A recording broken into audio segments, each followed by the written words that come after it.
Hello, everyone. This is Joe Hollis in Western North Carolina, USA. I'm very honored to be invited to participate in this conference. And sorry that I am not there in person, but of course, as we all know, that's not possible at the moment. So I'm sending in a PowerPoint. The topic is Western herbs classified into Chinese medicine. And this is my audio to go with the PowerPoint. So this is a very, very important topic currently in the West. Everyone recognizes that the Chinese system for deciding what herbs to use for what problems is far superior to anything we have in the West. But people want to use our herbs. So as we know, wherever the Chinese went in history, to Persia or to Vietnam or the Philippines or India, they always brought back herbs and classified them into the medical system. Unfortunately, the Chinese never got to North America. So that has not been accomplished up until now. So now we are trying to figure out how to classify our herbs into Chinese medicine.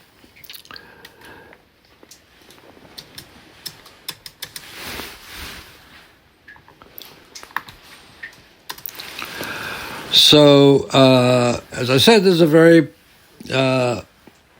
important topic currently. Here are a number of books. All of them are about how to use Western herbs in Chinese medicine.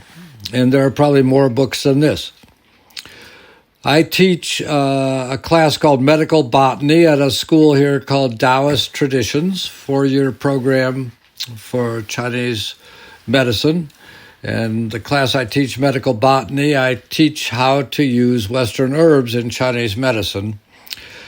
So I am not a practitioner myself, but what I've done is attempt to synthesize the information from all these different books into the following PowerPoint.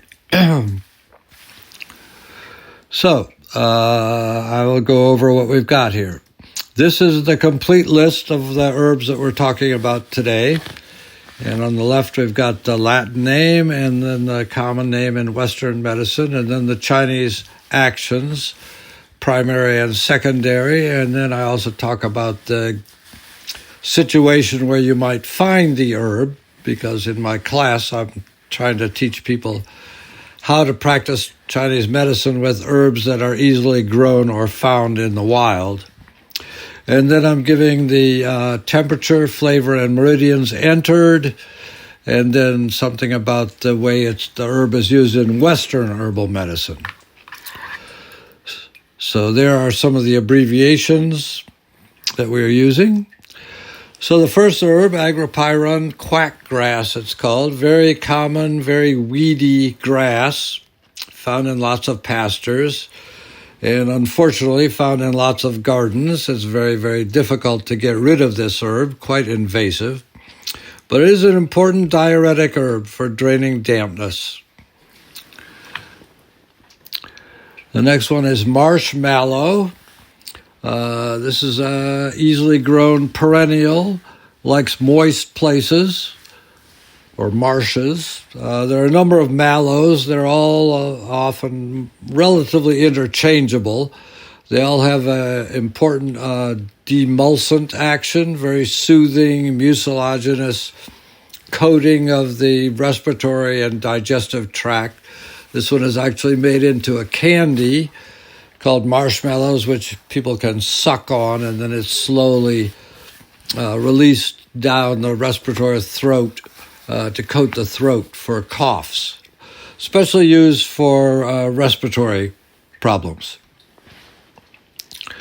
The next herb is called pot marigold, calendula. This is a very easily grown garden annual and is considered a major important herb for all kinds of skin conditions. It's also edible, that's why it's called pot marigold, as opposed to tagetes, the more common marigolds. Easily grown garden annual. California poppy is, it's in the poppy family, so it's got these central nervous system alkaloids. sort of opiate-like properties, but not sufficiently to get it made illegal. This is very common, very attractive, often grown as a garden flower. It's an annual, and it's the flowering herb that's used medicinally for calming the spirit and so on. Meadowsweet is a garden perennial. Often people grow it just as a flower, garden flower. But this is the plant that gave its name to aspirin. Formerly it was called spirea, and then it contains a salicylic acid. Aspirin is acetyl salicylic acid, so that's where the A part of aspirin comes from. Easily grown, so this is one of the 2 aspirin substitutes that we have in Western herbal medicine, the other one being willow bark, salix, which gives us salicylic acid as well. Witch hazel is a small tree or large shrub, fairly common in the woods in my area, and the twigs and young leaves in the spring are extracted and used as a topical astringent, one of the relatively few herbal products that's currently available in drugstores in America. Hops, of course, is the flavoring for beer, very bitter, and it's an important sedative. It's the cones or strobiles that are used, and sometimes people even stuff them into pillows to help with insomnia. Quite easily grown perennial vine. Sometimes you even find it in the woods from old house sites from 100 years ago. There'll still be some daffodils there and a few other odds and ends, and hops. Manages to survive in those situations. St. Johns Wort has become a very well-known herb in the West now.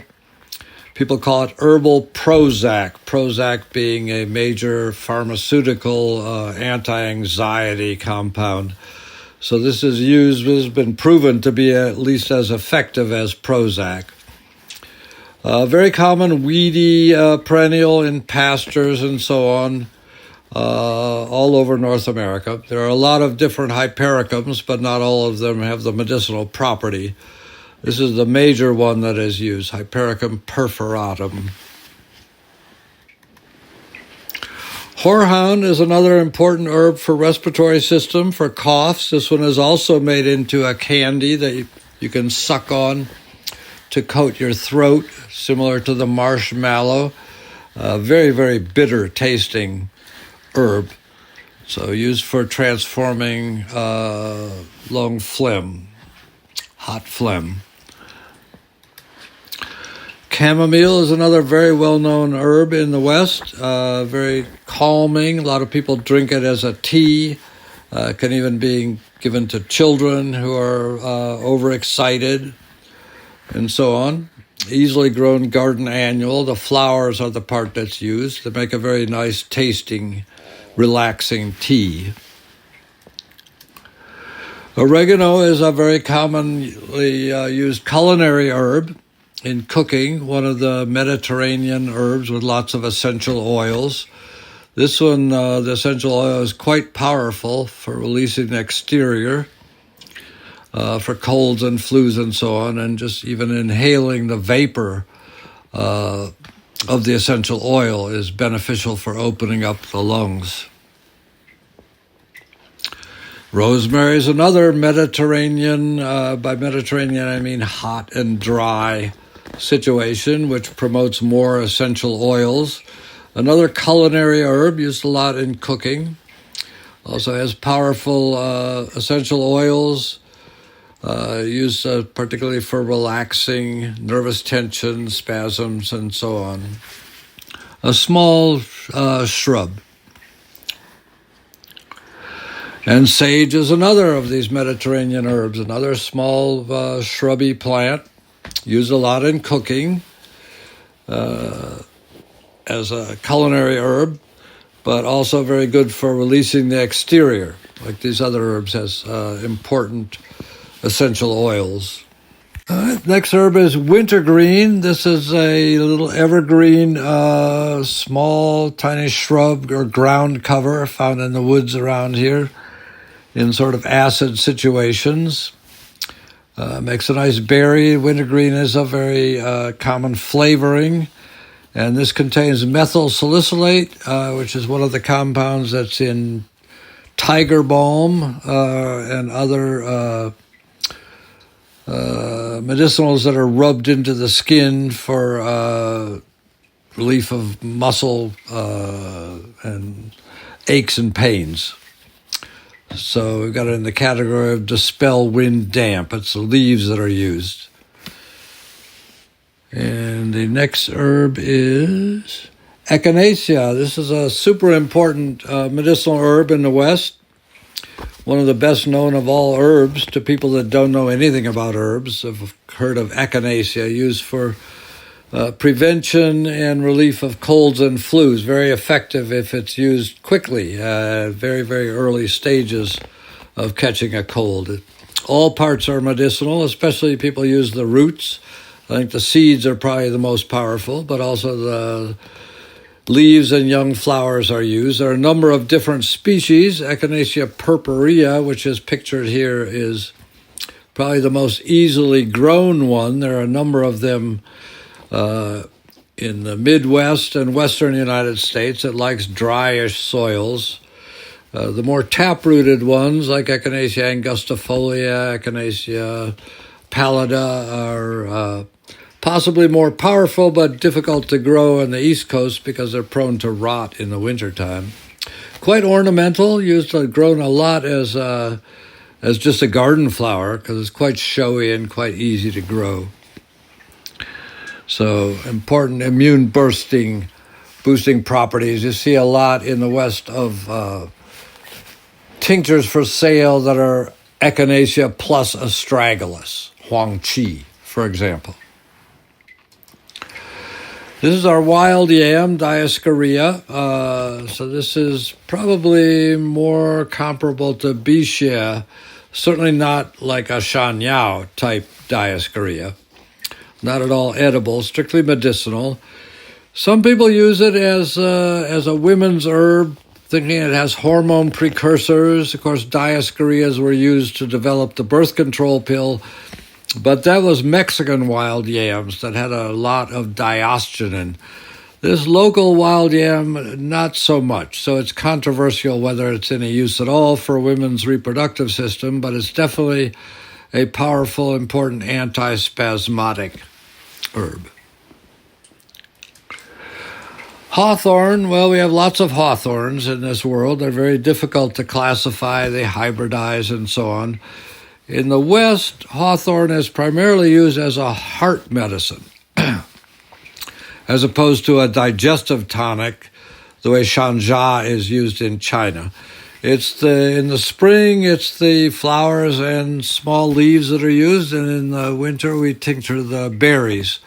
The berries are much smaller than shanjia. It's fairly common, small, thorny shrub found in clearings in the woods and open fields and pastures and so on. Stone root is a perennial herb of rich woods here in the southern Appalachians. Anyway, it has a whole variety of uses, everything from laryngitis to varicose veins to piles, lower digestive tract disorders. The American Indians use it a lot as a poultice for all kinds of problems. Also called wild citronella because it has a sort of a lemony scent when it's in flower. It's in the mint family, but it does not spread by the roots. The roots are very hard.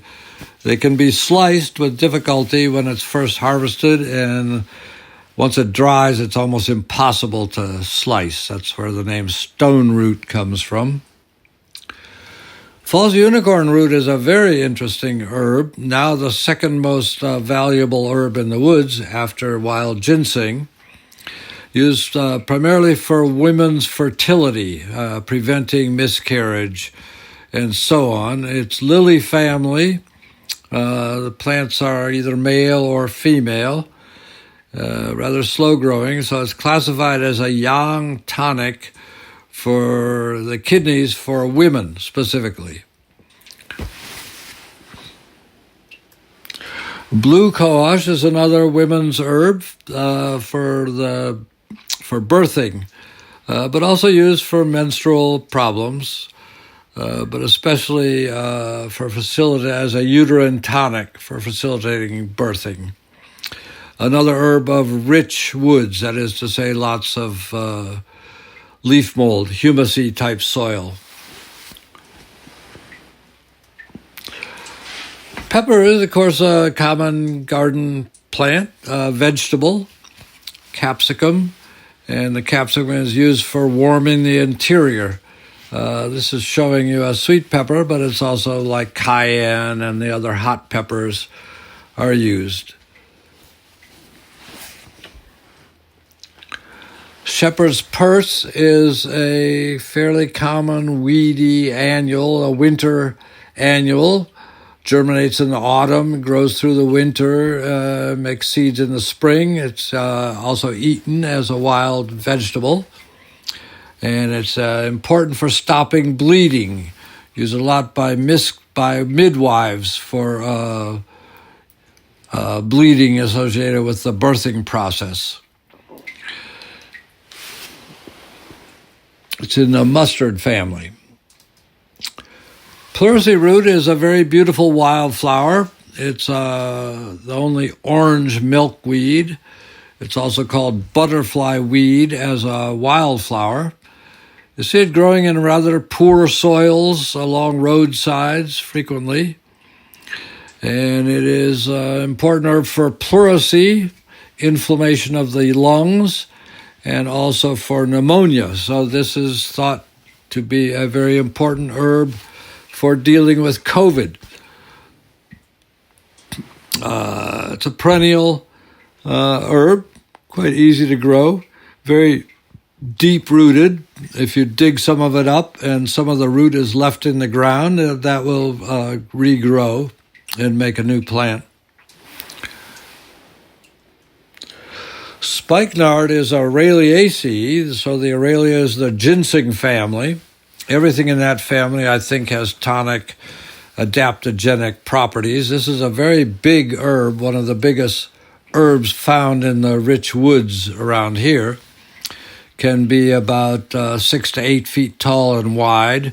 Makes these clusters of berries, which have a very nice flavor, and sometimes people even make jelly from them. American Indians use it for its tonic properties, especially good for the respiratory system. Very big spreading root system. Burdock root, of course, in Chinese medicine we use the seeds, nubangza. In Western medicine, typically the root is used. So we're calling it nubangun.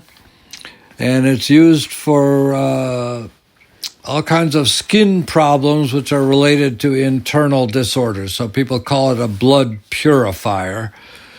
So skin detoxification for problems like eczema and psoriasis and so on. And of course the roots are also edible, very, very popular in Japanese cuisine, specifically what's called macrobiotic cuisine, considered to be a very healthful root to eat. Black cohosh is another important women's herb. It's been used as to tonify the women's reproductive system for hundreds of years. Formerly known as Simicifica racemosa, a new name change makes it Actea racemosa. It's a beautiful wildflower of rich woods here in the eastern United States. It gets to be up to 6 feet tall. Very attractive, so it's used for all kinds of menopausal and menstrual complaints, specifically for menopausal complaints like hot flashes and so on. It's become very popular recently in America. Yarrow is a very common wildflower found in pastures and fields. Many people think it's a fern because of the leaves, but it's not. It's an important herb for stopping bleeding, but it's also used for colds and flus. It can be either warming or cooling depending on the situation. And it's also used the stalks for casting the I Ching traditionally. Heartsease, pansy, this is a little self-sowing, quite attractive little weedy thing used for in a kind of violet related to Zihua de Ding, a garden annual, and it's used for clearing heat for bronchitis and other similar complaints. Thyme is another of these Mediterranean culinary herbs with very powerful essential oils. Used a lot in cooking, but also medicinally. Transforms cold phlegm. As we say, it has expectorant properties. It's a little low-growing, only a few inches tall, spreading, very common in herb gardens. Comfrey is a huge herb. Gets very large. It's used, the leaves, very high in protein, very good animal food. And it has been used in the past internally a lot, but it has these pyrrolidazine alkaloids, which can damage the liver, so herbalists do not so much use it internally nowadays, but it's still a very powerful herb for healing bones, fractures. One of its names is knit bone in America. So most herbalists in America make a healing salve, typically with comfrey and plantain, plantago, and sometimes chickweed, Stellaria media, and other herbs. Calendula sometimes in there. This is a major herb for all kinds of skin problems, shallow wounds, abrasions, and so on. It causes the wounds to heal over. Not to be used for deep puncture wounds because it might cause your wound to heal over before all the infection is removed, and then you have to open the wound back up again. Very problematic in that regard. Skullcap is one of our major nervines or sedative herbs. So this is related to Scutellaria bicalensis, Huang Qin, but it has totally different growing conditions and quite different uses. This grows in moist places in the woods, shady and damp. Spreads, it's in the mint family, and it spreads like the mints by rhizomes underground. So this is a major calming herb. The next herb we have up here is ashwagandha. This is not a North American herb, actually. It's a very important Ayurvedic herb. People call it Ayurvedic ginseng. It's used specifically for male sexual energy. But it's easily grown, and it's actually used after only 1 year in India, apparently. So it's in the nightshade family. Quite easy to grow, and it's becoming increasingly common in Western herb gardens. Chaseberry Vitex is a different species of Vitex from what's used in Chinese medicine, and this one is specifically used as a women's herb for menstrual and menopausal complaints, and also formerly used to reduce male sexual desire. That's why it's called monk's pepper. It was used by monks to decrease the sex drive. It's a shrub, attractive shrub, quite easy to grow. Cramp bark is it's referring to menstrual cramps specifically. This is a viburnum. There's also a European cramp bark, Viburnum opulus. This is the native one, a shrub, large shrub or small tree. The root bark is the main medicinal part, also called black haw.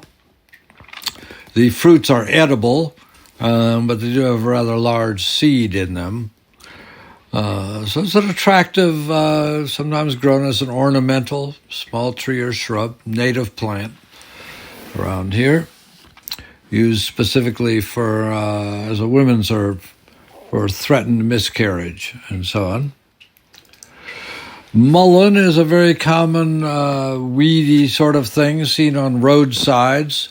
Likes dry soils. It's a biennial, very furry, woolly kind of a leaf the first year, and then the flower stalks.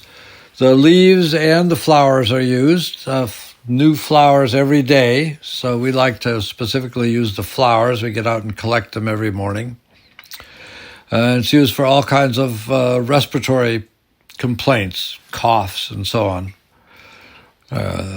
Rather weedy, super easy to grow on dry soils. Valerian is one of the most well-known sedative calming herbs in the West.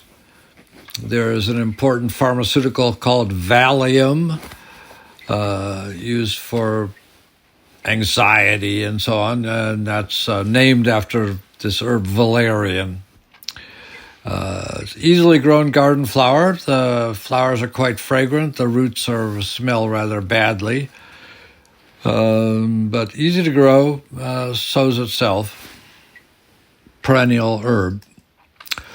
Stinging nettle, urtica. This is This is like a superfood. One of the best things you can eat in the springtime. It does sting, but if it's steamed for only a minute or two, that sting goes away. So it'd be if, as an edible, you would just eat the top few leaves. In the springtime, you stop eating them when it stops making new leaves at flowering time, but then over the winter you can start again. Grows through the winter whenever the weather is warm enough. This is very high in chlorophyll. Chlorophyll is actually extracted from this herb. Super high in protein. This is a gold mine of vitamins and minerals and so on. This particular one grows on alluvial soils on the sides of creeks, grows in rich soil, and it's one of the most useful vegetables that we can eat. Quite easily grown perennial herb. Milk thistle, the seeds are the medicinal part. It's an attractive ornamental, very, very thorny. And the seeds are a powerful benefit for the liver, all kinds of liver problems, including poisoning by Amanita muscaria, which is inevitably fatal unless one utilizes it because it damages and destroys the liver.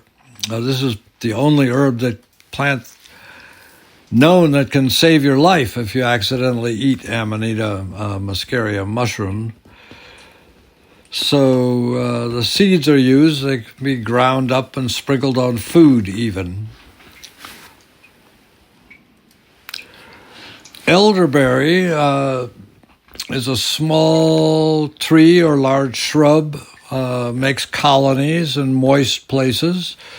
This is similar in a way to mulberry in Chinese medicine, where all the parts are useful in different ways. It's the same with elderberry. All the different parts of elderberry, the leaves, the stems, the fruit, the flowers are used medicinally.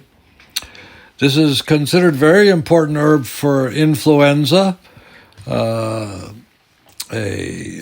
syrup made from the fruits can be used, but also a tincture or other preparation from the leaves and bark does cause stomach upset and emesis, but once it's cooked, that effect goes away. So this is a major herb in conjunction with COVID. Solomon's seal, this is similar to yuzu, as you can see by looking, but we have this giant Solomon's seal here, polygamotum commutatum. Looks like yuzu, but it's 6 feet tall. In Western medicine, it is used very much for joint and bone disorders. The roots look like big bones, so it's sort of doctrine of signatures. Very delicious, edible in the spring, the shoots of it when they first emerge in the spring, and the flowers are also edible. So it's a multi-purpose plant. It grows in rich woods. Pokeweed is a fairly common weed in old gardens. You see this? It's a very large herb. It can get 8 feet or tall or more. Quite attractive with flowers and these fruit clusters, but it is so weedy that most people don't want to try and grow it in their gardens. The birds spread it around. But this is a major herb for the lymphatic system. It's been considered poisonous, but it will definitely have an emetic effect if you just eat it straightforwardly. It's also called puke weed, meaning vomiting. But the young leaves in the spring are a traditional vegetable in this part of the world called poke salad. So this is the equivalent of shanglu. Passion flower is one of the most beautiful tropical-looking flowers that we can grow. It's an herbaceous vine, somewhat invasive, makes a small fruit similar to passion fruit, which has been eaten. And this is another important, what we call nervine or sedative or calming herb. All of the above ground parts are used medicinally. Catnip is a common, easily grown perennial herb, which has a nice calming effect. It's sometimes used for children suffering from insomnia. Also can reduce fever. So easily grown perennial herb in the mint family. Lemon balm is another easily grown perennial herb in the mint family. It makes a very nice cup of tea with a lemony kind of a flavor to it. Also use antiviral for herpes simplex, like cold sores, we call it, in the mouth. It's very helpful for that. It's also just a nice calming, tasty tea that can even be given to children. Lobelia inflata is also known as pukeweed. This causes emesis or vomiting if used in that way. It also contains lobeline, which goes to the same neurotransmitters as nicotine, so it is used as a stop smoking herb for people trying to get rid of the tobacco habit. So it's used as a calming herb, extinguish wind, all kinds of, used by asthmatics to help open the lungs. It's a small annual.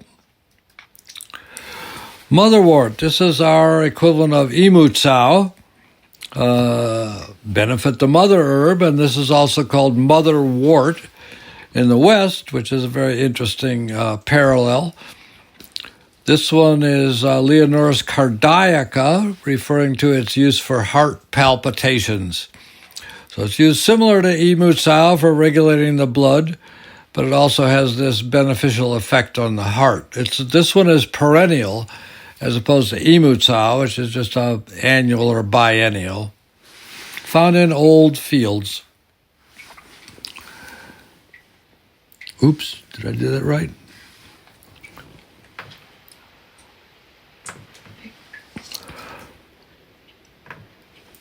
Lavender is another mainstay of herb gardens with a wonderful fragrance, of course. It's another small semi-shrub, you might call it, not exactly woody. Perennial, likes another of these Mediterranean herbs that likes a hot and dry situation. It's true of most of these herbs, which make where the beneficial part is the essential oils. There's another one for calming the heart and spirit. Very attractive, ornamental, easily grown perennial herb. Golden seal is one of our most powerful herbs here in the southern Appalachians for all kinds of infections, internal and external, bacterial and otherwise. It grows in rich woods, often on soils with a little bit of limestone in them, or an alkaline pH. It makes colonies spreading by the roots.